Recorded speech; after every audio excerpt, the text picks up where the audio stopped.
కాంగ్రెస్ ప్రభుత్వము రైతులను కాపాడే ప్రయత్నం చేసింది. అదేవిధంగా రైతుల యొక్క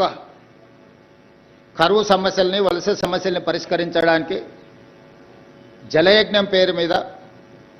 ప్రాజెక్టుల నిర్మాణం వేగవంతం చేయాలి, అత్యంత ప్రాధాన్యతతో కూడుకున్న ప్రాజెక్టులను పూర్తి చేయాలని ముఖ్యంగా తెలంగాణ రాష్ట్రానికి సంబంధించి కల్వకుర్తి ఎత్తిపోతలు కావచ్చు, భీమా, నెట్టంపాడు, కోయిల్ సాగర్, జూరార్ల ప్రాజెక్టుల యొక్క పూర్తి కావచ్చు, ఆర్డీఎస్ ప్రాజెక్టు యొక్క ప్రక్షాళన కావచ్చు, రాజీవ్ సాగర్, ఇందిరా సాగర్ కావచ్చు, ఈనాటికి అసంపూర్తిగా ఉన్న ఎస్ఎల్బిసి టన్నెల్ కావచ్చు, ఈరోజు పేరు మార్చి, ఊరు మార్చి, అంచనాలు మార్చి 1,00,000 కోట్ల రూపాయలు కొల్లగొట్టిన కాళేశ్వరం, ఆనాడు ప్రాణహిత చెహెల్ పేరు మీద తుమ్మిడిహెట్టి దగ్గర ఆదిలాబాద్లో మొదలయ్యి రంగారెడ్డి జిల్లా వికారాబాద్, తాండూరు వరకు గోదావరి జలాలను తరలించడానికి ఆనాడు తీసుకున్న ప్రణాళికలు మీకు అందరికీ తెలుసు. ఇవే కాదు, చాలా ప్రాజెక్టులు, ఎస్ఆర్ఎస్పి కావచ్చు, మిడ్మానేర్ కావచ్చు, శ్రీపాద ఎల్లంపల్లి కావచ్చు, దేవాదుల కావచ్చు, ఇలాంటి చాలా ప్రాజెక్టులని ఆనాడు తెలంగాణ రాష్ట్రం యొక్క ప్రయోజనాల కోసం జలయజ్ఞం ఆధ్వర్యంలో ఆ 10 సంవత్సరాలు ప్రణాళికలు రచించి చాలా ప్రాజెక్టులను వేగవంతంగా పూర్తి చేయడానికి ప్రయత్నం చేసింది. ఈనాడు మనం గుర్తు చేసుకోవాల్సిన పేదల యొక్క గుండె ధైర్యం పి. జనార్దన్ రెడ్డి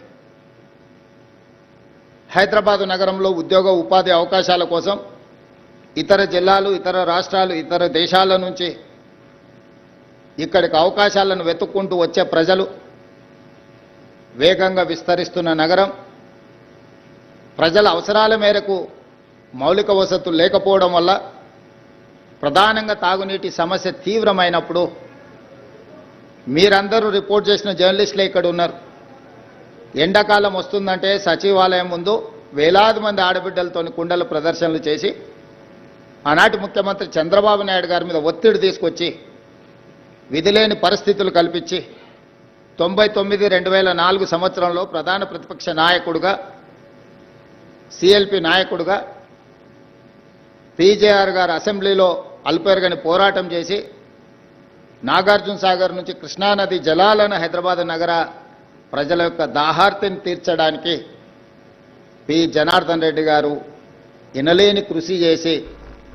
ఈనాడు హైదరాబాద్ నగరంలో కృష్ణా ఫేజ్ 1, ఫేజ్ 2, ఫేజ్ 3, అదేవిధంగా రోసయ్య గారు, కిరణ్ కుమార్ రెడ్డి గారు గోదావరి జలాలను తరలించాలని, అంతకంటే ముందు మంజిరా, సింగూరు నుంచి వచ్చే తాగునీటి జలాలను వృధా కానియకుండా జంట నగరాల దాహార్తిని తీర్చడానికి నిజాం సర్కార్ కట్టిన గండిపేట నుంచి వచ్చే తాగునీటి సమస్య తర్వాత ఈ ప్రాజెక్టులే నగర విస్తరణకు, వేగంగా ఈ నగరం అభివృద్ధి జరగడానికి ఈ సమస్యలను పరిష్కరించి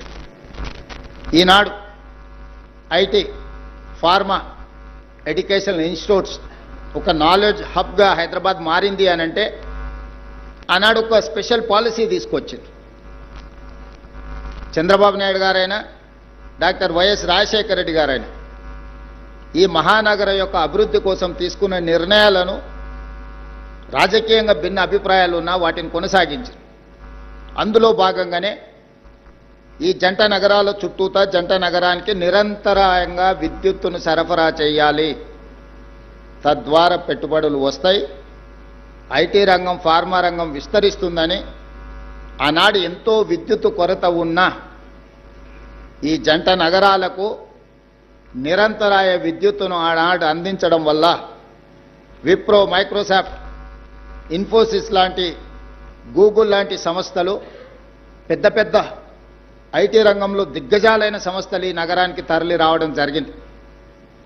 ఫార్మాలో చెప్పవలసిన అవసరమే లేదు.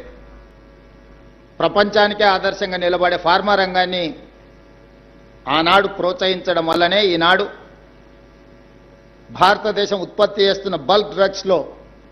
40% మన నగరం నుంచే ఉత్పత్తి జరుగుతుంది. మొన్న జరిగిన కోవిడ్ ఉపద్రవంలో 4 కోవిడ్ వ్యాక్సిన్స్ వస్తే 3 కోవిడ్ వ్యాక్సిన్స్ మన నగరం నుంచే ఉత్పత్తి చేయడం జరిగింది. నిన్నగాక మన ఎలిలిలి అని ప్రపంచ దిగ్గజ సంస్థ $1 బిలియన్ ఇన్వెస్ట్మెంట్ చేసి ప్రపంచానికి మొత్తం వాళ్ళు సరఫరా చేసే మందులను ఇక్కడనే ఉత్పత్తి చేసి ఇక్కడి నుంచే ప్రపంచానికి అందిస్తామని చెప్పి ఈరోజు మొదటి విడతగా $1 బిలియన్ ఇన్వెస్ట్మెంట్కి ఈరోజు మన నగరానికి తరలి రావడం జరిగింది. ఇలాంటి చాలా సంస్థలు మేము వచ్చిన తర్వాత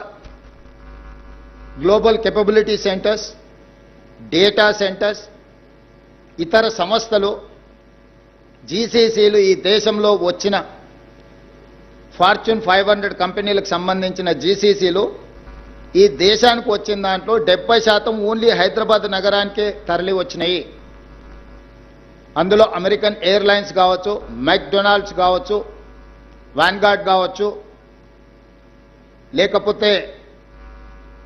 కాగ్నిజెంట్ కావచ్చు, ఇట్లా నేను చెప్పుకుంటూ వెళ్తే ప్రపంచాన్నే శాసించగలిగే సంస్థలన్నీ కూడా ఈరోజు హైదరాబాద్ నగరంలో గ్లోబల్ కేపబిలిటీ సెంటర్స్ని ఇక్కడ ప్రారంభించి ప్రపంచానికి అవసరమైన మానవ మేధస్సును మన నగరం నుంచే మనం అందిస్తున్నాము. ఇవాళ ఇవన్నీ రావడానికి కారణం ఆనాడు తీసుకున్న ప్రణాళికలు. నేదురుమల్లి జనార్దన్ రెడ్డి గారు ఉన్నప్పుడు పునాది రాయేసిన హైటెక్ సిటీ, రాజశేఖర్ రెడ్డి గారు కొనసాగించిన ఔటర్ రింగ్ రోడ్, అంతర్జాతీయ ఎయిర్పోర్ట్, మెట్రో రైలు, కృష్ణా గోదావరి తాగునీటి జలాలు, ఐఎస్బీలు, నల్చర్లు, ట్రిపుల్ ఐటీలు, చంద్రబాబు నాయుడు గారు ప్రారంభించిన రాజకీయ కక్ష లేకుండా వాటిని వేగంగా అభివృద్ధి చేయడానికి, ఒక నాలెడ్జ్ హబ్ను క్రియేట్ చేయడానికి ఆనాడు విజయభాస్కర్ రెడ్డి గారు ప్రోత్సహించిన అపోలో హాస్పిటల్స్ నుంచి మొదలు పెడితే ఈనాడు ఉన్న ఏఐజీ, యశోద, గొప్ప గొప్ప హెల్త్ సెంటర్స్ ఇక్కడికి రావడానికి కారణము ఆనాడు కాంగ్రెస్ పార్టీ తీసుకున్న పాలసీలే. ఇవన్నీ కూడా తెలంగాణ గ్రోత్ ఇంజన్ కింద మారినాయి. ఎందుకు ఆంధ్రప్రదేశ్ విడిపోయినప్పుడు ఆంధ్రప్రదేశ్కు సంబంధించిన ప్రజాప్రతినిధులు హైదరాబాద్ నగరంలో మాకు వాటా కావాల్సిందే, మేము ఇక్కడనే ఉంటాం, ఇక్కడనే తిష్ట వేస్తామని అడగడానికి ప్రధానమైన కారణము అంతర్జాతీయ స్థాయి ప్రమాణాలతో ఆ 10 సంవత్సరాలు కాంగ్రెస్ పార్టీ అభివృద్ధి చేయడమే. అంతర్జాతీయ ఎయిర్పోర్ట్ కావచ్చు, ఔటర్ రింగ్ రోడ్ కావచ్చు,